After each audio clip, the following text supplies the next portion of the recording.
എൻ്റെ പേര് ആൻ്റണി. അറിവിടത്തോർക്കാണ് ആൻ്റണി തോമസ് ആണ്. 1981 കെൽട്രോണിൽ ജോയിൻ ചെയ്തു. 96 ഞാൻ പുറത്തു പോയി. തിരിച്ചു 2 വർഷം മുമ്പ് തിരിച്ചു വന്നു. കെൽട്രോൺ ഉറുമയുടെ ഞങ്ങളിരിക്കുന്ന ബാലേന്ദ്രൻ, ഞങ്ങൾ 5-6 പേരുണ്ട്. ഫൗണ്ടിങ് ടീമാണ്. കെൽട്രോൺ ഉറുമ എന്ന് പറഞ്ഞത് കെൽട്രോൺ വർക്ക് ചെയ്ത എല്ലാവരും, വിട്ടുപോയ എല്ലാവരും, ടെക്നോ പാർക്കിൽ വർക്ക് ചെയ്ത എല്ലാവരും, കെൽട്രോണിൽ നിന്ന് പോയവരും, സിഡാക്, അവിടെ സിഡാക്കിന് അസോസിയേഷൻ ഉണ്ട്. ഞങ്ങൾ തുടങ്ങിയിട്ട് 2 വർഷമായി. 2 വർഷമായി കൂടുതലായി. ഞങ്ങളിപ്പോൾ 70 പ്രോഗ്രാം നടത്തിയിട്ടുണ്ട്. അപ്പോൾ ആരോ ചോദിച്ചു 325 ദിവസമേ ഉള്ളോ? ചില ഇനി ഉണ്ടെങ്കിൽ ഇനിയും എല്ലാ ഡേയ്സും ഞങ്ങൾ നടത്തുമായിരുന്നു. International heart day, international child day എന്ന് പറഞ്ഞു. അപ്പോൾ പ്രോഗ്രാംസ് ഇങ്ങനെ ഒരുപാട് നടത്തിക്കൊണ്ടിരിക്കുകയാണ്. അതുകൊണ്ട് നമ്മളൊരു ടീമായിട്ട് പോകുന്നുണ്ട്. എല്ലാവരും അങ്ങോട്ട് പരിചയപ്പെടുന്നുണ്ട്. ഇത് പെട്ടെന്ന് ഞങ്ങൾ കെൽട്രോൺ വരുമ്പോൾ ഉണ്ടാക്കിയപ്പോഴും പുള്ളി അതിനകത്ത് മെമ്പർ ആയപ്പോഴാണ് മനസ്സിലായത് ഇങ്ങനെ ഒരു സ്പീക്കർ ഉണ്ടെന്നുള്ളത്. അപ്പോൾ നാസിർ ഒന്ന് ഇൻട്രൊഡ്യൂസ് ചെയ്തിട്ട് തുടങ്ങാൻ ഞങ്ങളുടെ പാട്ട് high level Leela Rajeev. 1984 Keltron join ചെയ്തു. 1995 റിസൈൻ ചെയ്തു. പിന്നെ സ്വന്തം ബിസിനസ് ആയിരുന്നു. അവിടെ ഇപ്പോഴാണ് ഒരു കിച്ചൺ ഗാർഡൻ തുടങ്ങാമെന്നുള്ളൊരു ആഗ്രഹം. അതായത് രാജീവിനും വലിയ താല്പര്യം വന്നിരിക്കുന്നത്. അതുകൊണ്ട് ഒന്ന് ചെയ്യാമെന്ന് വിചാരിച്ചിട്ടിരിക്കുകയാണ്. ഞാനൊരു ടെറസ് ഗാർഡൻ ഉണ്ടായിരുന്നു. ഇത് കുറേ വെജിറ്റബിൾസ് കിട്ടിയിട്ടുണ്ടായിരുന്നു. പക്ഷെ ഞാൻ US പോയതോടെ അതൊക്കെ പോയി. അപ്പോൾ ഇപ്പോൾ രാജീവിന് എന്നെ ഇൻട്രസ്റ്റ് വന്നതുകൊണ്ട് ഞാൻ പറഞ്ഞു ഒന്ന് വന്ന് എല്ലാം കേൾക്കാം. ഒരു കമ്പനിയുടെ ഒരു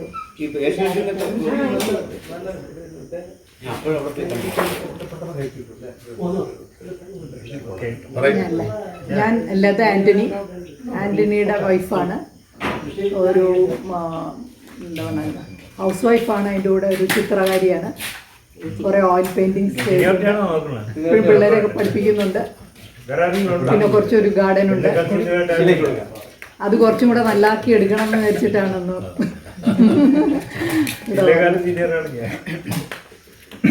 ഞാൻ സുധർമ്മ. ഞാൻ സുധർമ്മ. എൻ്റെ ഹസ്ബൻഡ് ശശീന്ദ്ര ബാബു ഇവിടെ ഉണ്ട്. പിന്നെ അദ്ദേഹം സ്പോർട്സ് അതോറിറ്റി ഓഫ് ഇന്ത്യയിൽ വർക്ക് ചെയ്തിരുന്നതാണ്, റിട്ടയർ ചെയ്തു. പിന്നെ ഞാൻ 1976 കരകുളത്ത് ജോയിൻ ചെയ്തു. അവിടെ 23 ഇയേഴ്സ് ജോലി ചെയ്തതിന് ശേഷം പിന്നെ മൺവിള യൂണിറ്റിലേക്ക് മാറി.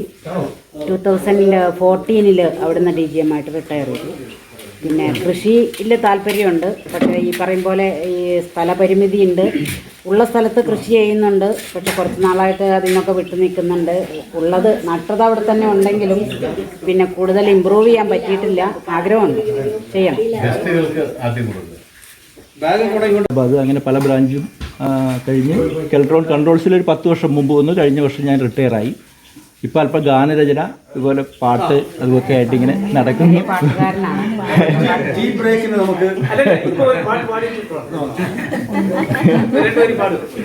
ഞാൻ ശശീന്ദ്ര ബാബു, സുധർമ്മയുടെ ഹസ്ബൻഡ്. 1970 എയർഫോഴ്സിൽ ജോയിൻ ചെയ്തു. 85 റിട്ടയർമെൻറ്റ് ജോയിൻ ചെയ്തു. ഉടനെ സായി ജോയിൻ ചെയ്തു. 2011 സായി തുടങ്ങി. പിന്നെ വർക്ക് ചെയ്തുകൊണ്ട് സർവീസിന് എയർഫോഴ്സിൻ്റെ ഒക്കെ ഫുട്ബോൾ പ്ലെയർ അത്തരത്തൊക്കെ ആയിരുന്നു. പിന്നെ കൃഷികാര്യങ്ങളിൽ ഐ ആം ഹെൽപ്പിംഗ് ടു. കാലത്തെ മോർണിംഗ് 4 മണിക്ക് എണീക്കും, 6 മണിക്ക് വരും. പിന്നെ വെള്ളമൊക്കെ ഒഴിക്കും. ഇങ്ങനെ കുറേ പരിപാടികൾ 8 o'clock നടത്തുകയുള്ളൂ. ആക്ടിവിറ്റിയും ഒക്കെ ആയിട്ട് സ്ഥലമുണ്ട്. പക്ഷെ അവിടെ ഞാൻ എല്ലാം വളർത്താനുള്ള ശ്രമത്തിലാണ്. പച്ചക്കറി, പയറ്. ഹസ്ബൻഡ് സതീഷ് അമ്പാടി, രാജീവിന്റെ ഞങ്ങളുടെയൊക്കെ ബെസ്റ്റ് ഫ്രണ്ടാണ്. അമ്പാടി ഫാമിലി കേട്ടിട്ടുണ്ടല്ലോ അല്ലേ? അതെ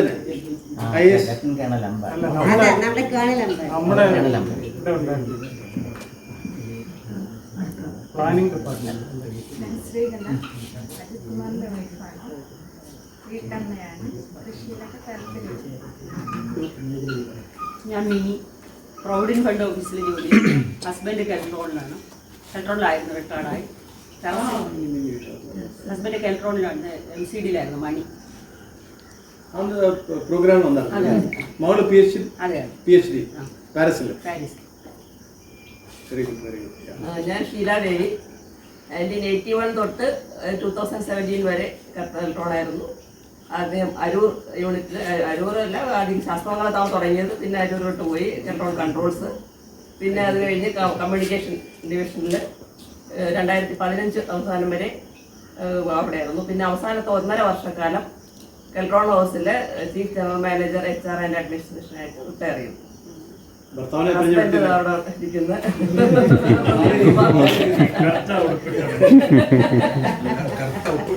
പ്രദീപ് കുമാറാണ്.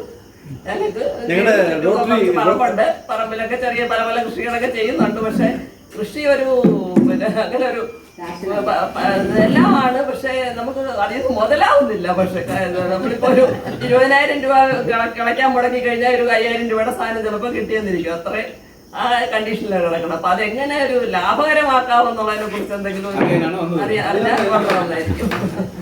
പിന്നെ പ്രദീപ് റോട്ടറിയുടെ അസിസ്റ്റന്റ് ഗവർണർ, ഇമ്പോർട്ടൻറ്റ് പോസ്റ്റാണ്.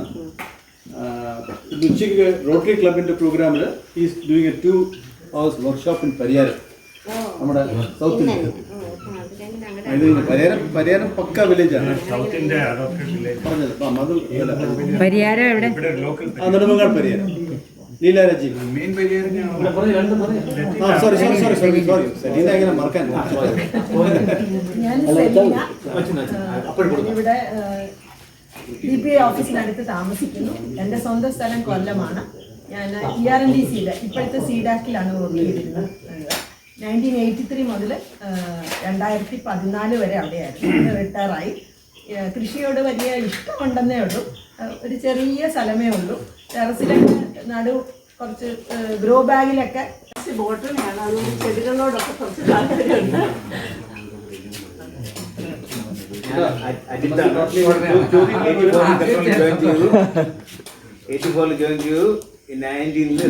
വഴി വെച്ച് പറയായിരുന്നു സർവീസ് ടെക്നീഷ്യൻ റിക്രൂട്ട്മെന്റ് കാര്യം.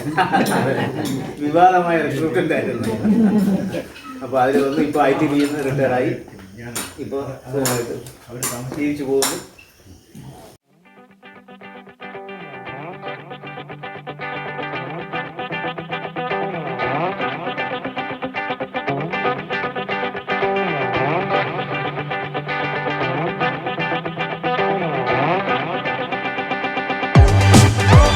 എന്ന് പറയും കെൽട്രോണിൽ നമ്മുടെ റിട്ടയർഡ് ചെയ്ത ആൾക്കാരുടെ പേരിൽ ഒരു ഗ്രീൻ ഉരുമ എന്നൊരു കൂട്ടായ്മ തുടങ്ങിയിട്ടുണ്ട്. അതിൻ്റെ ഉദ്ദേശം എന്ന് പറഞ്ഞാൽ ഈ പച്ചപ്പ്, ഈ കാണുന്നത് പോലെ പച്ചപ്പുകൾ നമുക്ക് നട്ടു വളർത്താനും ഉള്ള സ്ഥലത്ത് നമുക്ക് 1 സെൻറ്റായാലും 1.5 സെൻറ്റായാലും അതിൽ അറ്റ്ലീസ്റ്റ് ഒരു ചെടിയെങ്കിലും വച്ച് പിടിപ്പിച്ച് നമുക്ക് ആവശ്യമുള്ള പച്ചക്കറികൾ ഉണ്ടാക്കിയെടുക്കുക എന്നുള്ളതാണ്. എൻ്റെ അഭിപ്രായത്തിൽ ഒരു 4 വീട്ടുകാർ ഒരുമിച്ച് ചേരുകയാണെന്നുണ്ടെങ്കിൽ 3 പച്ചക്കറി വീതം ഉണ്ടാക്കുകയാണെന്നുണ്ടെങ്കിൽ 12 പച്ചക്കറി ഉണ്ടാവും. പച്ചക്കറി അങ്ങോട്ടും ഇങ്ങോട്ടും ഇൻ്റർചേഞ്ച് ചെയ്യുകയാണെന്നുണ്ടെങ്കിൽ സുഭിക്ഷമായിട്ട് ഒരു വീട്ടിൽ ഒരു പച്ചക്കറിയും വാങ്ങിക്കാതെ കൊണ്ടുപോകാൻ പറ്റുന്ന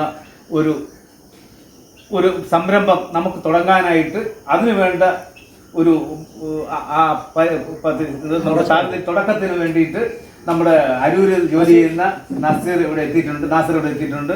അദ്ദേഹം ഈ ചെറിയ ഉള്ള പരിമിതമായ സ്ഥലത്ത് കൃഷി ചെയ്യാൻ വേണ്ട സൗകര്യങ്ങൾ എങ്ങനെ ഉണ്ടാക്കാം എന്നുള്ളത് റിസർച്ച് ചെയ്തെന്നല്ല തന്നെ പഠിച്ചു. അതിലിപ്പോൾ വളരെ എക്സ്പെർട്ടാണ്. അത് കൂടെ വളരെ വലിയ ഏക്കർ കണക്കുള്ള ഫാമിലും ഇതേപോലെ പച്ചക്കറികളും മറ്റു വർഗ്ഗങ്ങളും നടത്താനുള്ള ഒരു ഉപദേശങ്ങൾ കൊടുക്കുന്നുണ്ട്. അപ്പോൾ അദ്ദേഹത്തിന് ഈ വേദിയിൽ നമ്മുടെ കൂടെ ഉള്ളൊരു സ്റ്റാഫ് എന്നുള്ള രീതിയിലും നമ്മുടെ എല്ലാ സുഹൃത്തെന്നുള്ള രീതിയിലും നമ്മുടെ സഹപാഠി എന്നുള്ള രീതിയിലും എല്ലാവർക്കും ഇത് പറഞ്ഞു കൊടുക്കാൻ അദ്ദേഹത്തിന് അതിയായ ആഗ്രഹമുള്ളതുകൊണ്ട് അരൂരിൽ നിന്ന് ഇവിടെ എത്തിച്ചേർന്നിട്ടുണ്ട്. അദ്ദേഹത്തിന് ഈ വേദിയിലേക്ക് ഞാൻ സ്വാഗതം ചെയ്യുന്നു.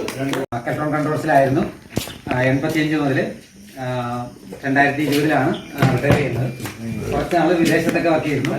അത് റിഫൈനറിൽ ക്വാളിറ്റി അനാലിസിസൊക്കെ ആയിരുന്നു. അപ്പോൾ അതുകൊണ്ട് സോയിൽ കെമിസ്ട്രിയിൽ കുറച്ച് ടച്ച് കിട്ടി.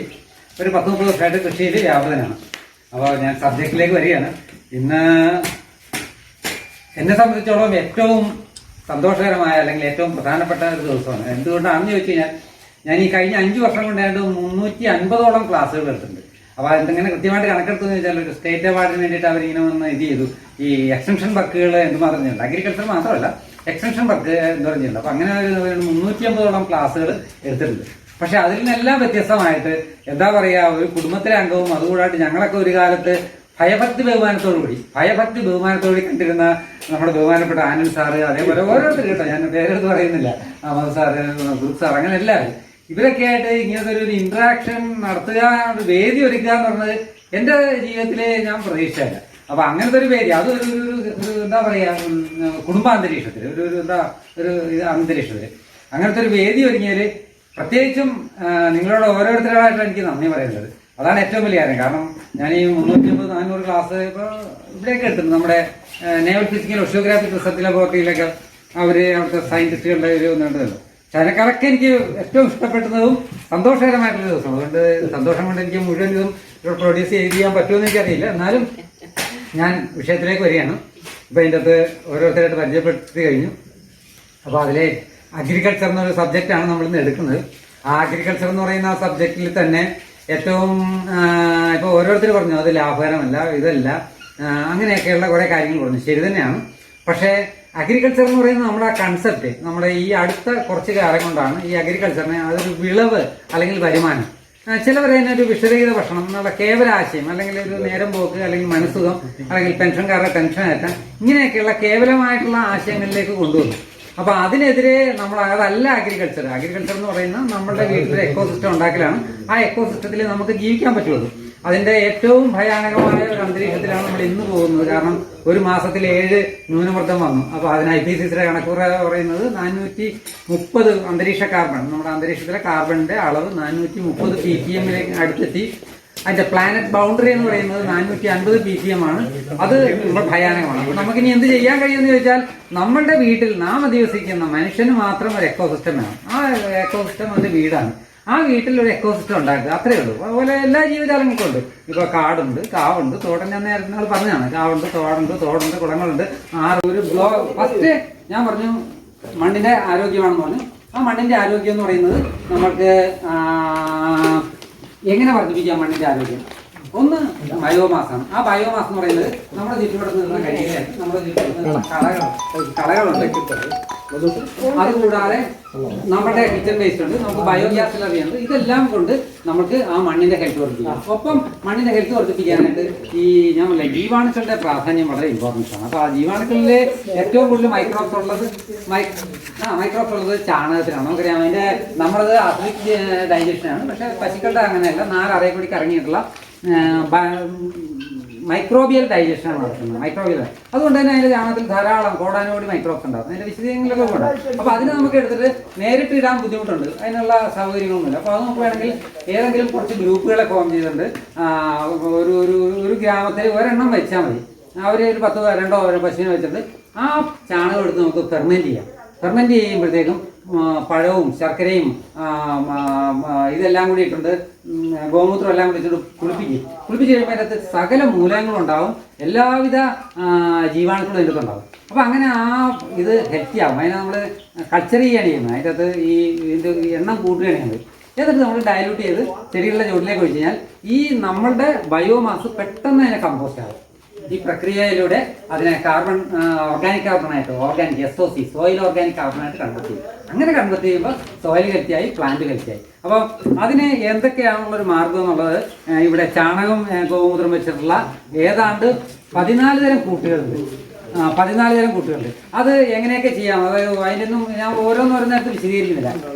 അപ്പോൾ അതെങ്ങനെയൊക്കെയാണെന്നുള്ളത് ഒരു ലിസ്റ്റ് ഉണ്ട്. അത് ഞാൻ നമ്മൾ സാറിനെ കൊടുക്കാം. അതിന്റെ പ്രിന്റ് എടുക്കാൻ കഴിഞ്ഞില്ല, ഇത്തിരി തിരക്കിലായിരുന്നു. ബാക്കി എന്റെ പ്രിന്റ് എടുത്ത് കിറ്റ് ചെയ്തപ്പോൾ സമയമായി. ഇതിന്റെ സോഫ്റ്റ് കോപ്പി എടുത്ത് നമുക്ക് ഇതുണ്ട്, ഇതിന്റെ ഫോട്ടോസ് എടുത്ത് നമുക്ക് കൊടുക്കാം. അതിൻ്റെ അകത്ത് 16 തരം കൂട്ടുകളുണ്ട്. അപ്പോൾ ഈ 16 തരം കൂട്ടുകൾ വെച്ച് മണ്ണ് ഹെൽത്തിയാക്കി, സോയിൽ ഹെൽത്തിയായി. അതാണ് ഒന്നാമത്തെ. അഗ്രികൾച്ചറിന്റെ ഏറ്റവും പ്രാഥമിക ഘട്ടം സോയിൽ ഹെൽത്താണ്. രണ്ടാമത്തെന്ന് പറയുന്നത് ക്രോപ്പ് മാനേജ്മെന്റ് ആണ്. ക്രോപ്പ് മാനേജ്മെന്റിൽ ഒരു ബ്ലോക്ക് ഡയഗ്രാം വെച്ചിട്ടുണ്ട്. ബ്ലോക്ക് ഡയഗ്രാം ഉള്ളതുകൊണ്ട് പെട്ടെന്ന് നമുക്ക് ചെയ്യാൻ പറ്റും. വിളപരിപാലനം അല്ലെങ്കിൽ ക്രോപ്പ് മാനേജ്മെന്റ്. വിളപരിപാലനം അല്ലെങ്കിൽ ക്രോപ്പ് മാനേജ്മെന്റ് എന്ന് പറയുന്നത്, ഈ ക്രോപ്പ് മാനേജ്മെന്റിലെ ഒരു പ്ലാന്റിന് വേണ്ട ഇത് പ്രധാനമായിട്ടും 5 ഘടകങ്ങളാണ്. അതവിടെ വെച്ചിട്ടുണ്ട്. 5 എണ്ണം. 1, 2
ദിവസം തീർന്നു. ഇല്ലെങ്കിൽ ആ മുട്ട വിരിഞ്ഞ് 5 ദിവസത്തിനുള്ളിൽ അവൻ ഉള്ളിൽ കയറി കഴിഞ്ഞാൽ 3 മാസം കൊണ്ട് അവന്റെ പൂർണ്ണ വളർച്ചയെത്തി അവൻ പിണ്ടി മുഴുവൻ തിരിച്ചു. അപ്പോഴത്തേക്കും പിണ്ടി മേലി വന്നു കഴിഞ്ഞാൽ ഇവൻ പുറത്തേക്ക് വരാനായിട്ട് അവന് ഇതിന്റെ അകത്തൊന്നുമില്ല, കാരണം മുഴുവൻ അവൻ തിന്നു കഴിഞ്ഞു. അപ്പോൾ 2 3 ഒക്കെ ഉള്ളെങ്കിൽ നമുക്ക് ഒറ്റ കാര്യം, ഒന്നെങ്കിൽ നമുക്ക് ഇവിടെ ഇത്രയും വശം പ്ലാസ്റ്റിക് കവർ എന്തെങ്കിലും വെച്ച് പ്രൊട്ടക്ട് ചെയ്യാം. ഇല്ലെങ്കിൽ നമ്മൾ ഇതേപോലെ ഒരു ഫിസിക്കൽ ഒബ്സർവേഷൻ നടത്തിയിട്ട് ഇത് പൊട്ടിയിട്ടുണ്ടോ ഇനി ഉപ്പ് വന്നിട്ടുണ്ടോ, അങ്ങനെയാണെങ്കിൽ ഈ പ്രക്രിയ നടന്നാൽ നമുക്ക് സ്റ്റോപ്പ്. ഉപ്പ് വെള്ളം ഒഴിച്ചാൽ മാത്രം മതി. ഉപ്പുള്ള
സംയോജിത സുസ്ഥിര കൃഷി, സമഗ്ര സംയോജിത സുസ്ഥിര കൃഷി എല്ലാം ഉണ്ട്. ലൈഫ് സ്റ്റോക്ക് കമ്പോണന്റ് ഉണ്ട്, മത്സ്യമുണ്ട്, എല്ലാ ട്രീ സ്പീഷ്യസ് ഉണ്ട്, വുഡി സ്പീഷ്യസ് ഉണ്ട്, ഫ്രൂട്ട് സ്പീഷ്യസ് ഉണ്ട്. ഇതെല്ലാം കൂടി ചേർന്നുമ്പോഴത്തേക്ക് ഈ പറയുന്ന സമഗ്ര സംയോജിത സുസ്ഥിര കൃഷി. ഇതിന്റെ പ്രത്യേകത എന്താണെന്ന് ചോദിച്ചാൽ, ഈ സമഗ്ര സംയോജിത സുസ്ഥിര കൃഷി ഇന്റൻസീവ് ഇന്റഗ്രേറ്റഡ് സസ്റ്റൈനബിൾ ഫാമിംഗ് പുറത്തുനിന്ന് ഒരു ഇൻപുട്സും വേണ്ട. അതാണ് നമുക്ക് ഇതിൻ്റെ നമ്മുടെ ലാഭം എന്നുള്ളത്. ആ ഇതെന്ന് പറയുന്നത് ഈ സോയിലിൻ്റെ ഹെൽത്താണ്. ആ സോയിലിൻ്റെ ഹെൽത്ത് എന്ന് പറയുന്നത് ഈ പറയുന്ന ഈ ഫ്രൂട്ട് സ്പീഷ്യസ്, ട്രീ സ്പീഷ്യസ്, ഈ പറയുന്ന വുഡി സ്പീഷ്യസ്, അതുപോലെ തന്നെ നമ്മുടെ ലൈഫ് സ്റ്റോക്ക് കമ്പോണൻറ്റ്, ഇവരുടെ എല്ലാത്തിൻ്റെയും കൂടി ഈ ഫീക്കൽ മാറ്റേഴ്സ് ഈ മണ്ണിൽ വരികയും ജൈവാംശം ഈ മണ്ണിൽ വരികയും സോയിൽ ഹെൽത്തി ആകുകയും ചെയ്യും. ഒപ്പം തന്നെ ഈ വീട് മുഴുവൻ നമുക്ക് കട്ട് ചെയ്ത് ഒരു സ്ഥലത്ത് കൂട്ടിയിട്ട് കമ്പോസ്റ്റ് ആയി കഴിഞ്ഞാൽ നമുക്ക് ചെയ്യും. അപ്പോൾ അതിനൊക്കെ ഒരു ഏറ്റവും പ്രധാനമായിട്ട് പറയേണ്ട ഒരു കാര്യം എന്ന് പറയുന്നത്, കുറുപ്പ് സാറിൻ്റെ ഇതിനെ വെറുമൊരു ജൈവകൃഷി എന്ന് പറയാൻ പാടില്ല, ജൈവകൃഷി എന്ന് ഇതിനെ പറയാൻ പാടില്ല. മറിച്ച് എന്താണ്, ദൈവകൃഷി എന്ന് പറയുകയാണെങ്കിൽ പറയാം. ദൈവീകതയാണ്. എന്താണ് ഈ പറയുന്ന ബയോമാസ്, ജൈവാംശം, അത് ധാതുക്കളായിട്ട് മാറുന്നു. ആ ധാതുക്കള് ജീവനായിട്ട് മാറുന്നു. ആ ജീവൻ ബോധതലത്തിലേക്ക് വരുന്നു. ആ ബോധതലം ആത്മബോധതലത്തിലേക്ക് വരുന്നു. ഈ ഊർജത്തിന്റെ ഈ ചാക്രീകരണം, ഇതാണ് ദൈവിക പ്രക്രിയ എന്ന് ഞാൻ അങ്ങനത്തെ വിശ്വസിക്കുന്നു. ഞാൻ എൻ്റെ കൺസെപ്റ്റ് ഒന്നും പറയുന്നില്ല, അങ്ങനെ വിശ്വസിക്കുന്ന ഒരാളാകും. അത് നിനക്കറിയാം. അപ്പോൾ ഇതിന് ജൈവകൃഷി എന്ന് കേവലമായിട്ട് പറയാൻ പാടില്ല. ഇത് ദൈവിക പ്രക്രിയയാണ്. ഇവിടെ ഒരു വലിയ അഹം ബ്രഹ്മാസ്മി തത്വസ്മി എന്നുള്ള ഇതിൻ്റെ ഒരു ജൈവിക പ്രക്രിയ നടപ്പുണ്ട്. ആ ജൈവിക പ്രക്രിയയ്ക്കാണ് കുറുപ്പ് സാറ് ഇവിടെ സാന്നിധ്യം കൊടുക്കുന്നത്. അപ്പോൾ എന്ത് ചെയ്യണമെന്ന് വെച്ചാൽ, ഇതിനകത്ത് ഈ മണ്ണിനെ കുറച്ചും കൂടി ഹെൽത്തി ആക്കാൻ നമുക്ക് കഴിയും. അതിന് ഈ പറയുന്ന നമ്മുടെ ഈ ഇത്തരം 10-15 കൂട്ടുകളുണ്ട്. അതിന് ചിലവില്ല. നമ്മുടെ ഇവിടുത്തെ പശുവിൻ്റെ തന്നെ എടുത്തിട്ട് നമുക്ക് അതിനെ ഫെർമെൻറ്റ് ചെയ്തുകൊണ്ട് പഞ്ചഗവ്യം, ജീവാമൃതം, അമൃതം ലായനി, അതുപോലെ തന്നെ നമ്മുടെ പുരാണങ്ങളിലെ ശാസ്ത്രയിലെന്ന് നമുക്ക് പറയാൻ പാടില്ല കേട്ടോ, അതിൻ്റെ പ്രൂവ് ചെയ്ത് കഴിഞ്ഞാൽ നമുക്ക് ശാസ്ത്രം കിട്ടും. ഹരിത കഷായം ഇതേപോലെ ഒഴിച്ച് കഴിഞ്ഞാൽ ഈ മണ്ണ് ഹെൽത്തി ആവും, ഈ സോയിൽ ഹെൽത്തി ആവും. ഈ സോയിൽ ഹെൽത്തി ആകുമ്പോൾ നമ്മളുടെ ഒരു ഇടപെടൽ വേണം. ആ സോയിൽ ഹെൽത്തി ആകാനായിട്ട് ബാക്കിയെല്ലാം ഇപ്പൊ കാട്ടിലെ സോയിൽ സ്വയം ഹെൽത്തി ആവും. നമ്മളൊന്നും ചെയ്യണ്ട, കാട്ടിലെ സോയിൽ ഹെൽത്തി ആണ്. ഈ സോയിൽ എന്താണ്? ഈ സോയിലിന്റെ പേര് ഇതാണ് നമ്മുടെ ചെമ്മണ്ണെന്ന് പറയും. ഒരു ചെറിയ ഇതുള്ളത് പശമണ്ണ്,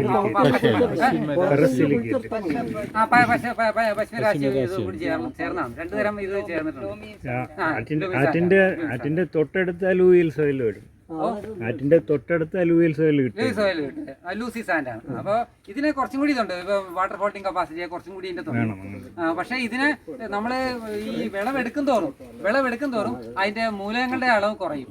ഈ പറയുന്ന പ്രക്രിയ കൂടി. അതുകൊണ്ടാണ് നമ്മൾ കൂടെ എപ്പോഴും ഈ പറയുന്ന ഈ വീടുകൾ ഇടുക, നമ്മൾ ഇത്തരം സൊല്യൂഷൻസ് ഒഴിച്ചുകൊണ്ടിരിക്കുക.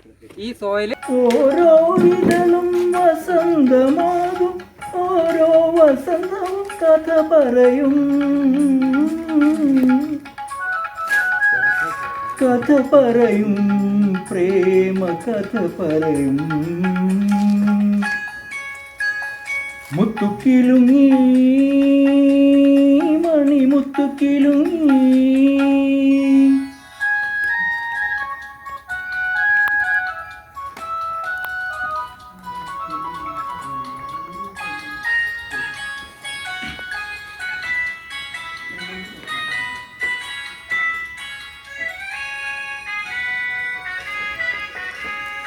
കാമിനി പാടുന്ന രാഗമെല്ലാം കാമന്റെ വില്ലിലെ ഞാണൊളികൾ, ഓരോ സ്വരവും മധുരതരം, ഓരോ വർണ്ണവും പ്രണയമയം,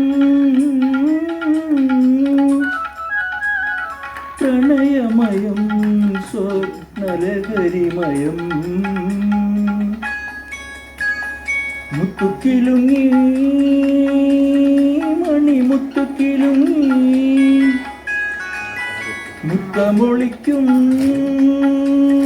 ചുണ്ടിൽ ചിരികിലുങ്ങി, മുന്തിരിത്തേൻ കുടം തുളുമ്പി എൻ ചിന്തയിൽ കവിതകൾ വിളമ്പി, വിളമ്പി, വിളമ്പി. ഒരു തിരകൾ കടലിൽ ഗോപുര നടയിൽ വന്നല്ലോ, കാലിൽ തൊട്ടു വിളിക്കുകയായി ജലക്കേളിക്കായി നിന്നെ. എപ്പോഴെന്നറിയില്ല, എന്നാണെന്നറിയില്ല, എന്നാണെന്നറിയില്ല, പകൽക്കിനാവിൻ സുന്ദരമാകും പാലാഴിക്കരയിൽ. അത് ഞാൻ വിചാരിച്ചതിനേക്കാളും പയ്യൻ സ്റ്റൈലൊക്കെയാണ്, അടിപൊളിയൊക്കെയാണ്. ഈ ഗ്രൂപ്പിൽ കൂടെ സീരിയസ് ആയിട്ടൊക്കെ ഇരിക്കുമെങ്കിലും ഇങ്ങനെ ഒരു പരിപാടി ഇത് നമുക്കെല്ലാവർക്കും അറിയാവുന്നതാണ്. കെൽട്രോൺ ഒരുമയുടെ പല രൂപങ്ങളുണ്ട്, സർഗസ് സംഗമമുണ്ട്, ഒരുമയുണ്ട്, പിന്നെ അല്ലാതെയും കെൽട്രോൺ ഗ്രൂപ്പുകളുണ്ട്. ഇങ്ങനൊരു പരിപാടി കുറേ നാളുടെ പ്ലാൻ ചെയ്യുന്ന ആൻ്റണിയാണ് അത് കുറച്ചുകൂടെ ഒന്ന് എത്രയും പെട്ടെന്ന് വേണമെന്ന് പറഞ്ഞ് വെച്ചത്. എന്തുകൊണ്ട് നമ്മൾ വിചാരിച്ചതിനേക്കാളും സക്സസ്ഫുൾ ആയിരുന്നു. ഇങ്ങനെ ഒരു ലൈവ് എൻവയൺമെൻറ്റിൽ പോയിട്ട് പണ്ടങ്ങോ എന്തൊക്കെയോ ചെയ്തിട്ടുള്ളവർക്കും അല്ലാതെ മണ്ണിനോട് സ്നേഹമുള്ളവരും മണ്ണിൻ്റെ മണമുള്ള നമ്മുടെ ജീവിതം എങ്ങനെ ഇരിക്കുമെന്ന് ഒന്നുകൂടെ നമ്മളെല്ലാവരും ഓർമ്മിപ്പിക്കാനും നേരിട്ട് അനുഭവിക്കാനും ഇങ്ങനെ ഒരു